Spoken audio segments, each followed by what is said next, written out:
수도권 아파트 평균 전셋값이 3년 반 전 매매 가격과 비슷한 수준까지 올랐습니다.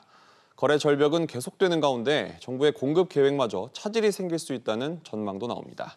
윤지혜 기자와 자세히 알아보겠습니다.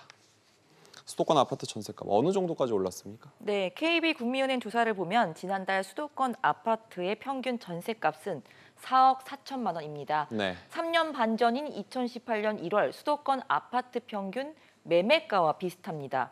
수도권 아파트의 전세가율, 즉 매매가 대비 전세 가격 비율은 지난달 서울, 경기, 인천 등이 모두 하락세를 보였습니다. 한마디로 전세값도 올랐는데 매매값이 더 큰 폭으로 올랐기 때문입니다. 네. 지난해 7월 말부터 적용된 새로운 임대차법 여파로 2년 연장 계약이 끝나는 내년 7월부터는 전세값이 또 한 번 크게 뛸 수 있다는 우려가 나오고 있습니다. 이런 상황에서 정부가 내년 서울 아파트 공급 전망을 크게 낮췄다는 얘기도 나오는데 얼마나 줄인다는 겁니까? 네, 정부가 내년 서울 아파트 공급 전망치를 기존 5만 가구에서 3만 6천 가구로 축소한 것으로 알려졌습니다. 28%나 줄어든 건데요. 네. 부동산 정보업체인 부동산 124는 내년 서울 입주 물량이 2만 400여 가구로 역대 최저 수준이 될 것으로 내다보기도 했습니다.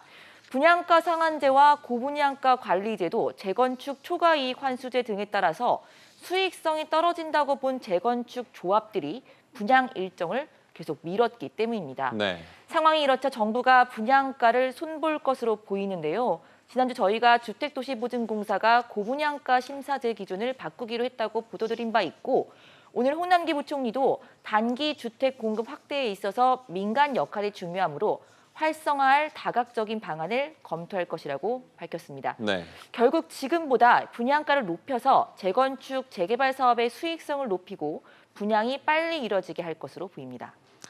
일단 아파트 가격은 계속 오르고 공급은 준다는 얘기도 나오는데 아파트 거래 자체는 계속 줄고 있다고 하죠? 네, 그렇습니다. 지난달 서울 아파트 거래량이 3,100여 건으로 1년 전보다 36%나 줄었습니다.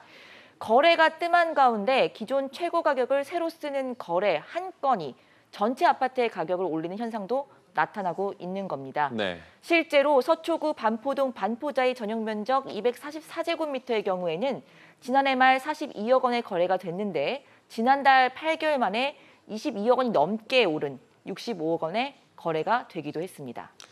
아주 적은 거래가 가격을 크게 띄우고 있네요. 네. 윤 기자, 잘 들었습니다.